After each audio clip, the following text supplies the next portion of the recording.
Hi everyone, my name is Cecilia Montauban and I'm a bat ecologist from Peru living in the United Kingdom. I recently finished my master's degree at Imperial College London and I did my thesis and project in partnership with the Natural Sciences Museum of Granollers in Spain. I hope that everyone's been doing okay and that you've been enjoying the Advent calendar so far. Today I'm going to be talking about one of my favorite papers from 2020. And it's a paper that's called Up in the Air, Threats to Afromontane Biodiversity from Climate Change and Habitat Loss, revealed by genetic monitoring of the Ethiopian highlands bat. This paper is by Orly Razger, Mohamed Kasso, Helena Santos, and Javier Juste. And it's a study that's based in Ethiopia that has these extensive areas of highlands with tropical high altitude alpine and montane forest ecosystems, where biodiversity is particularly sensitive to changes in temperature due to climate change. You get what is essentially the formation of these sky islands, where the mountain tops and high altitude areas have the suitable climatic conditions for the species, but are surrounded by radically different lowland environments, and therefore the dispersal abilities of the species are compromised.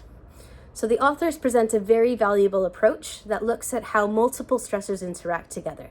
So on one side, they look at the climate change effects, but they also integrate these with the effects of recent land use changes, and they do this through some really cool genetic methods. Ethiopia is a really important area for this study, in particular because there's been a huge increase in the human population over the past 150 years. So they've gone from a population of 6.6 million to over 100 million in this short time period.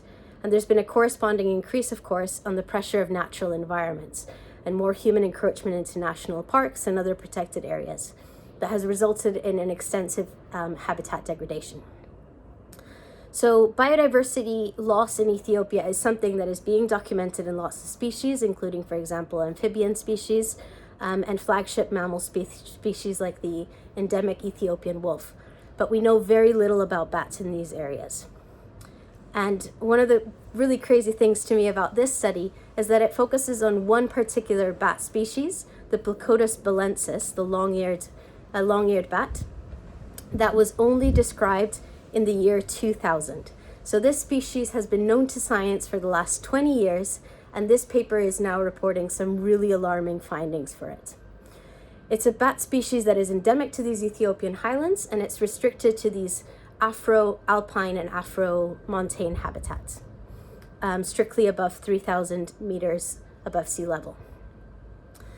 The paper integrates lots of really cool methods, including species distribution modeling and different genetic approaches to perform landscape genetic analysis and computational inference of evolutionary history. So they start with species distribution modeling to look at the effect of climate change across different temporal scales. And they start by mapping all of the suitable conditions, the distribution of the suitable climatic conditions for the species to look at where it could occur currently. They then looked at modeling this for the past scenarios, looking at the last glacial maximum. So mapping the suitable conditions that occurred many years ago. And they found that past range was 353% larger than the current suitable range. They then forecasted these suitable climatic condition distribution for 50 years from now, for the year 2070. And they found that by 2070, only 25% of the current existing extent will still exist. So the climatic suitability has been progressively declining and is projected to continue to diminish, basically pushing this species into smaller and smaller areas. For the genetics, they sampled 5 isolated populations of this bat across the Ethiopian highlands. And they looked at the effects of anthropogenic land use change. So through the use of approximate Bayesian computational model-based inference, the authors looked at the current patterns of genetic variation, and they were able to, they compared different demographic scenarios to find the scenario that best explained the current patterns in genetic variation.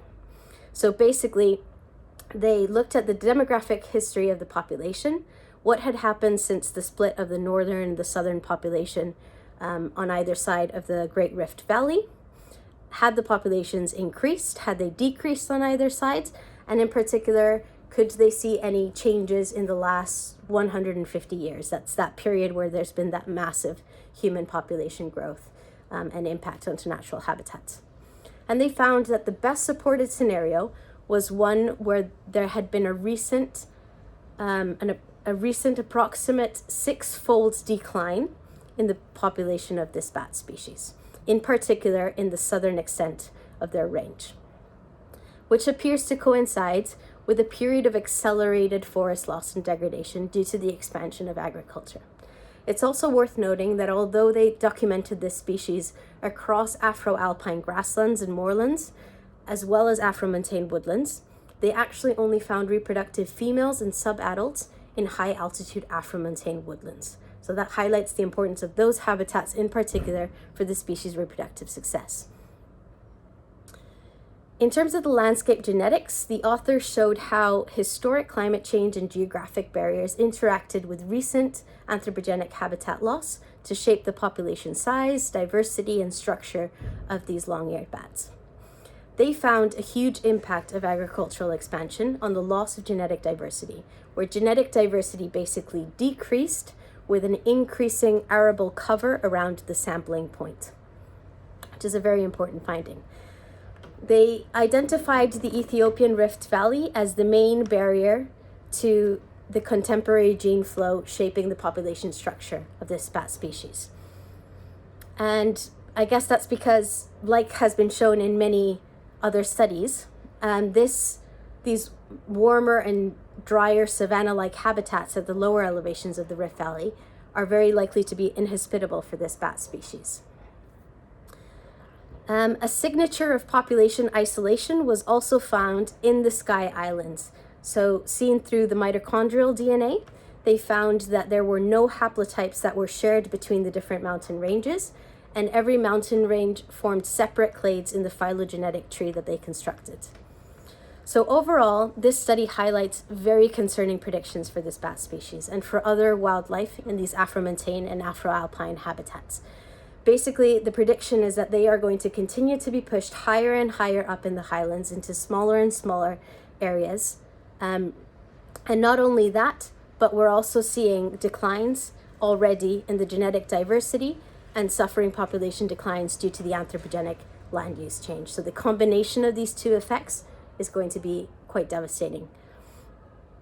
The paper, I'd recommend to anyone to read it. It uses some really, really cool genetics methods and explains them really well. I particularly liked reading about how they selected the different genetic markers with different mutation rates so that they could uncover events that happened in recent history versus very long time ago and see how that all fitted into the current population structure. And I think it's a really important paper because it focuses on an area that's very understudied, these tropical mountains, that are not only understudied and predicted to have very high levels of extinction, but they're also home to lots and lots of endemic wildlife that doesn't exist anywhere else in the world. So this is extremely concerning. And as the authors summarize, the situation that this bat is in probably is the same for lots of other wildlife that are in these areas that are under threat from extensive deforestation and land use change, as well as climate change. So I'll just end by saying a very happy holidays to everyone. And I really, really hope that 2021 will bring lots of more exciting projects and amazing papers like this one. Thank you very much.